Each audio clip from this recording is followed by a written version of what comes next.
கரியதோர் முகத்தையொத்த கற்பகத்தை கைதொழ கலைகள் நூல்கள் ஞானமும் கருத்தில் வந்துதிக்கவே பெரிய பேர்கள் சிறிய பேர்கள் கற்றுணர்ந்த பேரெலாம் பேயனாகி யோத்திடும் பிழை பொறுக்க வேண்டுமே. விளக்கம் சிவவாக்கியர் பாடலை கூறத் தொடங்கும் முன் கருமையான முகத்தோனாகிய விநாயகரை வணங்கி ஞானம் அருள வேண்டுகிறேன். மேலும் இந்த பாடல்கள் விதிமுறைகள் இல்லாமல் ஓர் அறிவிலியைப் போல கூறத் தொடங்குகிறேன். கற்றறிந்த பெரியோர்கள் இதில் உள்ள பிழைகளை பொறுத்து கொள்ள வேண்டும். சிவவாக்கியர் பாடல்கள் அரியதோர் நமச்சிவாய மாதியந்த மானதும் ஆறிரண்டு நூறுதேவ ரன்றுரைத்த மந்திரம் சுரியதோர் எழுத்த எண்ணி சொல்லுவேன். சிவவாக்கியம் தோஷதோஷ பாவமாய்கை தூர ஓடவே. விளக்கம் நமச்சிவாய மந்திரமே உலகத்தின் தொடக்கமும் முடிவும் ஆகும். அந்த புனிதமான மந்திரத்தை மனதில் தியானித்து நான் பாடல்களை கூறுகிறேன். இவ்வாறு கூறுவதால் என்னிடம் உள்ள பிழைகள் பாவங்கள் மற்றும் மாயைகள் அனைத்தும் நீங்கி போகும்.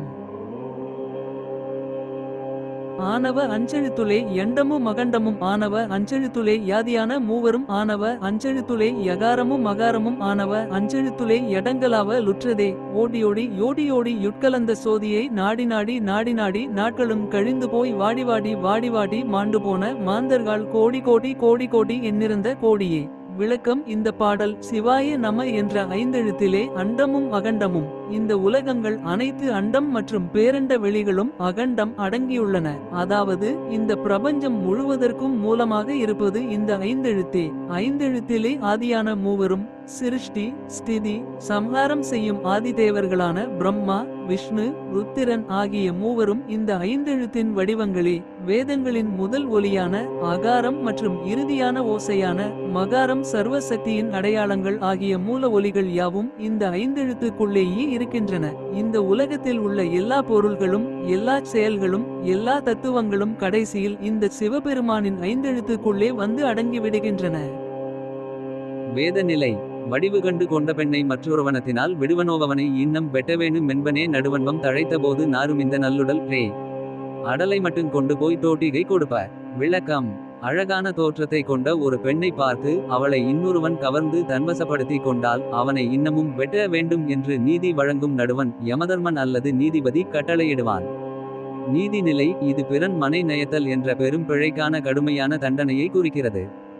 நடுவனுடைய யமனுடைய கோபம் ஓங்கி எழுந்து தண்டனை நிறைவேற்றப்பட்ட பிறகு நல்லுடல் என்று நாம் நினைக்கும் இந்த உடல் நாறிவிடும் துர்நாற்றம் வீசும். இந்த உடலின் வெறும் சடலத்தை அடல் மட்டுமே எடுத்துச் சென்று இடுகாட்டுக்காரர்களிடம் கொடுத்து விடுவார்கள். உடலின் நிலையாமை ஒருவன் எவ்வளவு பெரிய குற்றவாளியாக இருந்தாலும் அல்லது எவ்வளவு உயர்வாக வாழ்ந்தாலும் மரணத்துக்கு பிறகு அவனது உடல் வெறுமனே தூக்கி எறியப்படும் சடலமாகிவிடும் என்ற உண்மையற்ற தன்மையை இந்த பகுதி விளக்குகிறது. தார்மீக சட்டத்தின் முன் குற்றவாளிகளுக்கு கடுமையான தண்டனை விதிக்கப்பட்டாலும் இறுதியில் மனித உடல் என்பது நிலையற்றது. நீதி அழகு அதிகாரம் என எதை கொண்டிருந்தாலும் மரணத்துக்கு பின் அது ஒரு நாரும் சடலமாகி எளியவர்களால் அப்புறப்படுத்தப்படுகிறது. இது உலக வாழ்வின் மாயையையும் நிலையா தன்மையையும் வலியுறுத்துகிறது. ஆனவ அஞ்செழுத்துளே எண்டமு மகண்டமும் ஆனவ அஞ்செழுத்துளே யாதியான மூவரும் ஆனவ அஞ்செழுத்துளே யகாரமும் மகாரமும் ஆனவ அஞ்செழுத்துளே எடங்கலாவ லுற்றதே. ஓடியோடி யோடியோடி யுட்கலந்த சோதியை நாடி நாடி நாட்களும் கழிந்து போய் வாடி மாண்டு போன மாந்தர்கள் கோடி எண்ணிறந்த கோடியே. விளக்கம் இந்த பாடல் சிவாய நம என்ற ஐந்தெழுத்திலே அண்டமும் அகண்டமும் இந்த உலகங்கள் அனைத்து அண்டம் மற்றும் பேரண்ட வெளிகளும் அகண்டம் அடங்கியுள்ளன. அதாவது இந்த பிரபஞ்சம் முழுவதற்கும் மூலமாக இருப்பது இந்த ஐந்தெழுத்தே. ஐந்தெழுத்திலே ஆதியான மூவரும் சிருஷ்டி ஸ்திதி சம்ஹாரம் செய்யும் ஆதிதேவர்களான பிரம்மா விஷ்ணு ருத்திரன் ஆகிய மூவரும் இந்த ஐந்தெழுத்தின் வடிவங்களே. வேதங்களின் முதல் ஒலியான அகாரம் மற்றும் இறுதியான ஓசையான மகாரம் சர்வசக்தியின் அடையாளங்கள் ஆகிய மூல ஒலிகள் யாவும் இந்த ஐந்தெழுத்துக்குள்ளேயே இருக்கின்றன. இந்த உலகத்தில் உள்ள எல்லா பொருள்களும் எல்லா செயல்களும் எல்லா தத்துவங்களும் கடைசியில் இந்த சிவபெருமானின் ஐந்தெழுத்துக்குள்ளே வந்து அடங்கிவிடுகின்றன. என்னிலே இருந்ததொன்றை யானறிந்த தில்லையே என்னிலே இருந்ததொன்றை யானறிந்து கொண்டபின் என்னிலே இருந்ததொன்றை யாவர்கான வல்லிரோ என்னிலே இருந்துணர்ந்து யானுணர்ந்து கொண்டனே. விளக்கம் இறைவன் அல்லது அந்த பரம்பொருள் எனக்குள்ளேயே தான் எப்போதும் இருந்தது. ஆனால் இவ்வளவு காலமாக எனக்குள் இருக்கும் அந்த பேராற்றலை நான் உணராமலேயே இருந்துவிட்டேன். குருவருளாலோ அல்லது மெய்ஞான தேடலாலோ எனக்குள் இருக்கும் அந்த உண்மையை, ஆன்மாவை, இறைவனை இப்போது நான் கண்டுணர்ந்து கொண்டேன். எனக்குள் நான் கண்ட அந்த பேரின்பத்தை, அந்த இறை அனுபவத்தை மற்றவர்கள் எப்படி காண முடியும்? அது ஒவ்வொருவரும் தங்களுக்குள் உணர வேண்டிய அனுபவம். மற்றவர்கள் கண்களுக்கு அது புலப்படாது. எனக்குள்ளே இருந்த அந்த பொருளை எனக்குள்ளேயே இருந்து எனது அறிவாலேயே நான் உணர்ந்து கொண்டேன். இது வெறும் பேச்சல்ல, இது எனது அனுபவம். நினைப்பதொன்று கண்டிலே நீயலாது வேறிலை நினைப்புமாய் மறப்புமாய் நின்றமாய்கை மாய்கையை அனைத்துமா அகண்டமாய் எனாதிமுன் அனாதியாய் எனக்குள் நீ உனக்குள் நான் நிற்குமாறு தெங்கனே. விளக்கம்: இந்த உலகமே இறைவனின் வெளிப்பாடுதான்.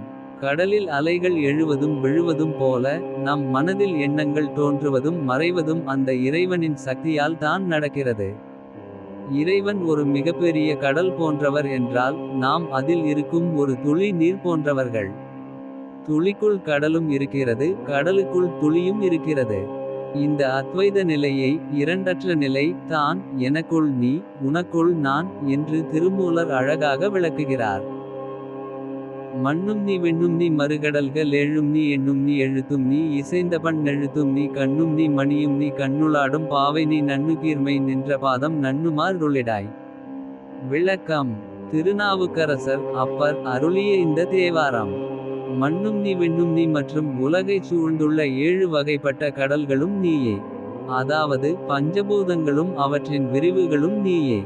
அறிவியலுக்கு அடிப்படையான எண்களும் நீ, கணிதமும் நீ, கலைகளுக்கு அடிப்படையான எழுத்துகளும் நீயே. அந்த எழுத்துகளோடு இணைந்து வரும் இசையும் நீ, அந்த இசையின் உட்பொருளும் நீயே. நம்முடைய கண்ணும் நீயே, அந்த கண்ணின் உள்ளே இருக்கும் கருமணியும் நீயே, அந்த மணிக்குள்ளே பிரதிபலிக்கும் சிறு உருவமும் நீயே. இப்படி எல்லாவற்றிலும் கலந்து நிற்கும் பெருமையுடைய உன்னுடைய திருவடிகளை நான் வந்து சேரும் வழியே எனக்கு அருள் செய்வாயாக. இறைவன் ஏதோ ஒரு மலைக்கோ அல்லது கோயிலுக்கோ மட்டும் சொந்தமானவர் அல்ல. அவர் இயற்கையாக இருக்கிறார். மண், விண், கடல். அறிவாக இருக்கிறார். எண், எழுத்து, இசை. உயிரின் உணர்வாக இருக்கிறார். கண், மணி, பார்வை. எல்லாமாய் இருக்கும் இறைவனே, உன்னை அடைவதே என் வாழ்வின் நோக்கம். அதற்கு நீயே வழிகாட்ட வேண்டும் என்று அப்பர் பெருமான் இந்த பாடலில் வேண்டுகிறார். இந்த பாடலில் கண்ணும் நீ மணியும் நீ என்ற வரி மிக முக்கியமானது. கண் இருந்தால் மட்டும் போதாது, அதில் பார்வை திறன் இருக்க வேண்டும். அந்த பார்வை திறனை இயக்குகின்ற சக்தியாக இறைவன் இருக்கிறான் என்பதையே இது குறிக்கிறது. அறியுமல்ல வயனுமல்ல வப்புரத்தி லப்புறம் கருமை செம்மை வெண்மையை சுடந்து நின்ற காரணம் பெரியதல்ல சிறியதல்ல பற்றுமின்கள் பற்றுமின்கள் துரியமும் கடந்து நின்ற தூர தூரமே. விளக்கம்: இறைவன் என்பவன் ஒரு குறிப்பிட்ட உருவத்திலோ நிறத்திலோ அல்லது குணத்திலோ அடங்குபவன் அல்ல. நாம் காணும் இந்த பிரபஞ்சத்திற்கும் நமது சிந்தைக்கும் எட்டாத ஒரு மகா சக்தியாக அவன் இருக்கிறான். அவனை அடைய வேண்டுமானால் நமது சாதி, மதம், குணம் மற்றும் நான் எனும் அகந்தையை தாண்டி செல்ல வேண்டும். அவனை பற்றி கொள்ளுங்கள், அதுவே விடுதலை என்கிறார் சிவவாக்கியர். அந்திமாலை யுச்சி 3 மாடுகின்ற தீர்த்தமும் சந்திதர் பணங்களும் தபங்களும் செபங்களும் சிந்தைமேவு ஞானமுன் தினஞ்செபிக்கு மந்திரம் எந்தை ராம ராம ராம ராமவென்னு நாமமே. விளக்கம்: வாழ்க்கையில் நாம் செய்யும் பலவிதமான வழிபாடுகளை விட ராமநாமம் சொல்வது எவ்வளவு உயர்ந்தது என்பதை இது பட்டியலிடுகிறது. காலை, மதியம், மாலை என 3 வேளைகளிலும் புண்ணிய நதிகளில் மூழ்கி நீராடுவது, தினமும் முறைப்படி செய்யும் சந்தி வந்தனம் மற்றும் முன்னோர்களுக்கு செய்யும் தர்ப்பணங்கள், தவம் செய்வது மற்றும் பல்வேறு மந்திரங்களை உருப்போடுவது மனதிற்கு தெளிவை தரும் மெய்ஞானம். ராம ராம ராம ராம என்று என் தந்தையாகிய ராமபிரானின் பெயரைச் சொல்வது மிகவும் உயர்ந்தது மற்றும் அனைத்து நன்மைகளையும் தரவல்லது.